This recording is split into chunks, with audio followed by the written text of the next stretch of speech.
Long ago the people of Israel had turned from God, and for 40 years the Philistines ruled harshly over them.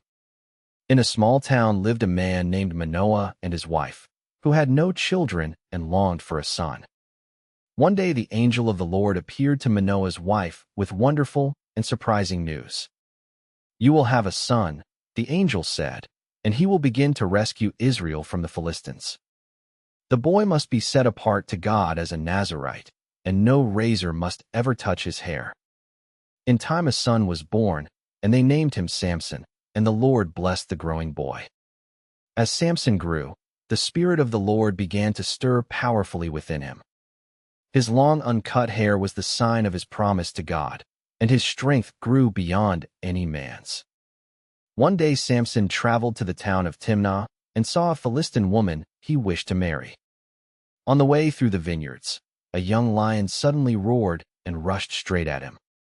The Spirit of the Lord rushed upon Samson, and he tore the lion apart with his bare hands. Some time later he passed by and found that bees had made sweet honey inside the lion's body. At his wedding feast, Samson gave 30 Philistine guests a riddle they could not solve. "Out of the eater came something to eat," he said, "and out of the strong came something sweet."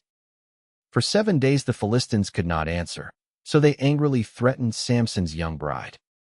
She wept and begged until Samson finally told her the answer, and she quickly told her people. When they solved his riddle, Samson knew he had been betrayed, and he left in burning anger. When Samson later returned, he learned that his bride had been given away to another man. In his anger, he caught 300 foxes, tied torches to them, and burned the Philistines' fields. The Philistines struck back fiercely, and Samson fought hard to defend himself and his people. The Philistines sent soldiers, and the frightened men of Judah bound Samson to hand him over. But the Spirit of the Lord rushed upon him, and the ropes fell from his arms like burned threads. Grabbing the jawbone of a donkey, Samson struck down 1,000 Philistine soldiers that day.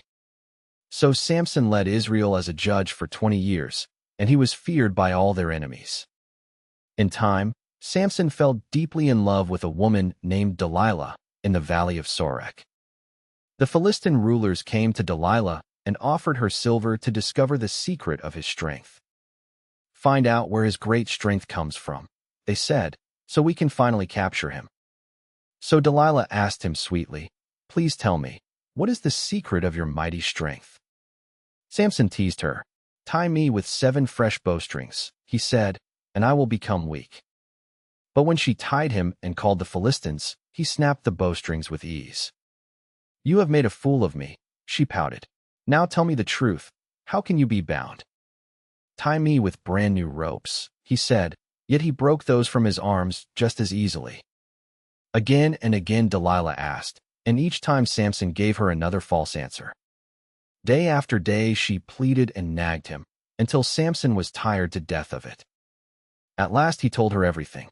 "My hair has never been cut, for I am a Nazirite to God. If my head were ever shaved," he admitted, "my strength would leave me and I would become weak." Knowing she finally had the truth, Delilah quietly sent word to the Philistine rulers. She lulled Samson to sleep on her lap, and a man came and shaved off his 7 braids. When she cried that the Philistines had come, Samson woke, not knowing the Lord had left him. This time his strength was gone, and the Philistines seized him and took away his sight. They bound him in bronze chains and set him to grinding grain in the prison at Gaza. But there in the darkness of the prison, his hair slowly began to grow back again.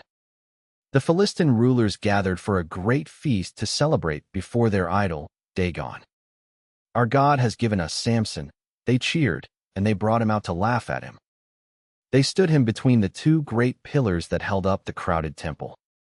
Samson said to the boy beside him, "Let me feel the pillars, so that I may lean on them." Then Samson prayed, "Sovereign Lord, remember me, and please strengthen me just once more." He braced his powerful hands against the 2 central pillars, one to his right and one to his left. "Let me die with the Philistines," he prayed, and he pushed against the pillars with all his might. The great temple came crashing down upon all of the rulers, and the people inside.